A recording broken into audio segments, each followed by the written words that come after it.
Hey everyone, this video is for the Wednesday, October 4th Kickstarter newsletter update.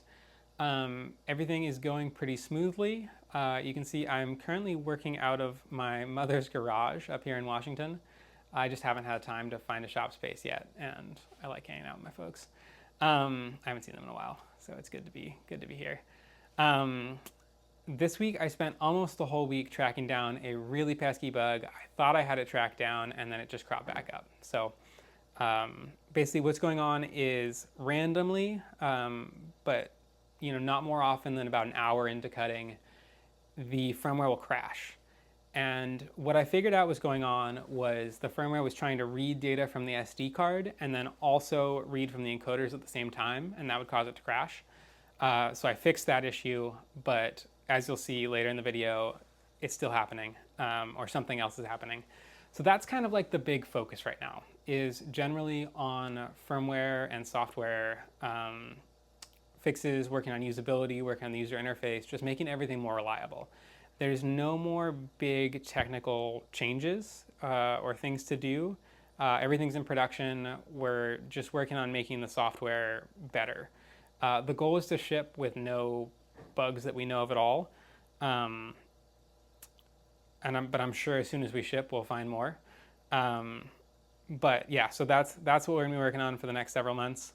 This is a sign that I cut for a buddy who's opening a restaurant. This is just a practice. I wanted to cut something for this video so we'd have something interesting to talk about. So this is just a piece of construction plywood that I painted black. The final version will be made from this really cool material, which is like a laminated bamboo. And they're actually doing the whole, it's a local company that makes it, and they partnered with my buddy who's opening this restaurant to do like their whole kitchen build out with this material. I wish I could say that we were CNCing the whole kitchen build out. That would be so cool. Maybe next year. But no, we're just gonna make the sign. So this is just a practice making of, it's a 4x4 foot sign that he's gonna hang out in front of his restaurant. And mostly I just wanted to have something cool to show for this week's update. So I cut that sign. All right, so here you can see that I've been playing around with adding more reinforcements to the vertical posts to help eliminate the flex in the sled. And I even ordered a different SLS nylon sled here, which has some glass fiber in it, which was supposed to make it stiffer. It still came super warped. It's like 10 millimeters out of round, and basically we got to wait for the polycarbonate ones. They'll just be so much better. And those are in production. They're making the molds right now. So here you can see time lapse of cutting. This is close up of, you can see the 1/8 inch router bit there. Yeah, I really had no issues with the 1/8 inch router bit. It seemed great. I was doing 2 millimeter depth of cut with it. Seemed great. And I think this is 1500 millimeters a minute. This whole file was supposed to take 108 minutes to cut, but I have the acceleration profile pretty conservative right now. So if it basically goes into a fine detail and then comes out of that detail, it takes a little bit longer to accelerate back to full speed. And so I think it probably took more like 130, 140 minutes in total to cut this 4x4 foot sign.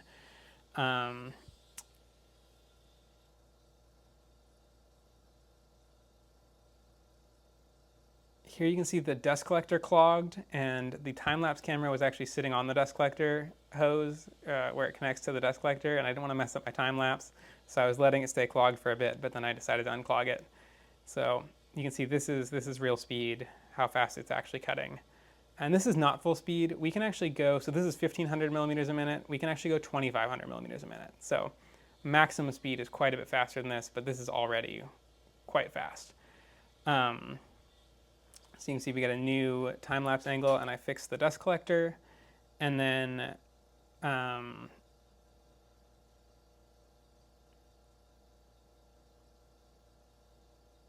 here you can see this is a close-up of a couple of the different, this is the software as it's cutting. And I just scroll through here a couple of the different previews for G-code.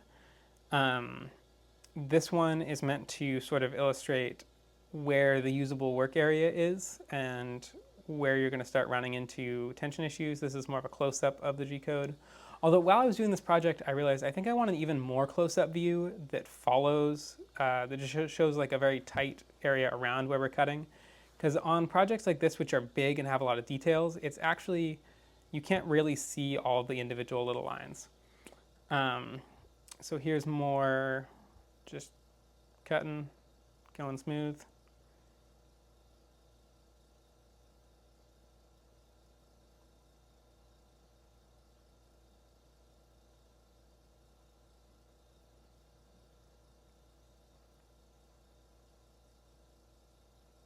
And here it crashes. So clearly I did fix a bug, but clearly there are still bugs. Luckily it's a robot, so I was just able to tell it to pick up, restarted it, told it to pick up where it left off, which it did with no problem, which is great. It'd be better if it didn't crash, but we'll get there.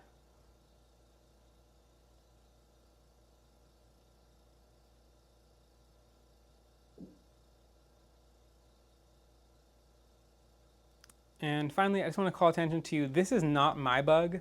The fact that the space between the T's and the E was filled in. So this is actually a problem in Carbide Create, which is the software I use to set up the G-code. Normally I'd be frustrated, but honestly it feels kind of good to have someone else's bug be the problem, not my bug, because I am not responsible for fixing that. Now, I do have to at some point make this restaurant sign, so I will have to find a solution. But yeah, I just wanted to say that issue is not my fault. We are going to be, okay, so two really common questions that I want to address. And by address, I mean not address. Our two most asked things are, one, can we get designs for the frame? And two, what software should I be learning? And both of those, I would say just like hold on, because the frame, I'm testing a bunch of different things. You can see in this video, I was testing horizontal. I started building this wooden frame to put upright, to try making a frame out of wood. And then I just never built the legs for it because someone requested, they wanted to see it working horizontal, so I've been playing around with horizontal.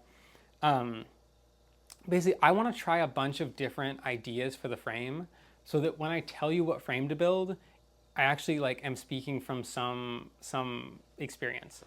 I know everyone's really gung-ho and wants to jump into building it, but hang on, we're going to be able to give you better recommendations if we can try a bunch of things first.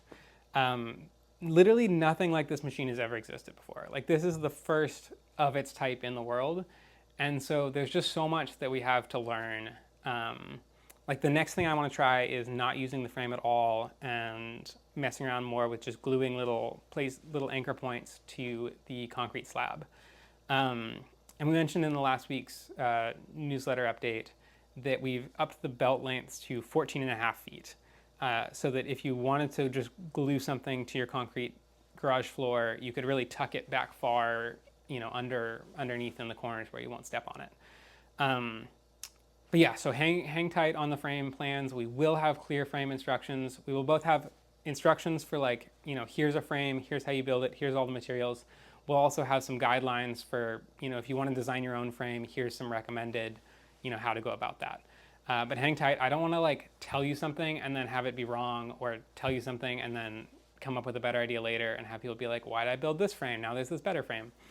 And similarly with what software should you use, Maslow works standard G-code. It works with any CAD/CAM software that you want to use. But we are working on getting our own free software that we'll release, hopefully before we launch, hopefully before we ship. I just don't want to promise that because I'm not 100% sure it'll be ready by the time we're shipping. It might come slightly after, but I also don't want to tell you to buy some other software or learn some other software and then be like, oh, here's a free one, because that would be a bummer. So I hear you guys. I hear those two questions. What can I have plans for the frame and what software should I learn? And on both of those, I know it's hard, but just hang tight. I'm working on it. I'm not ignoring you. I just want to give you good answers, and I don't want to give you an answer that then leads you astray. All right, have a great week, everyone. I'll talk to you later.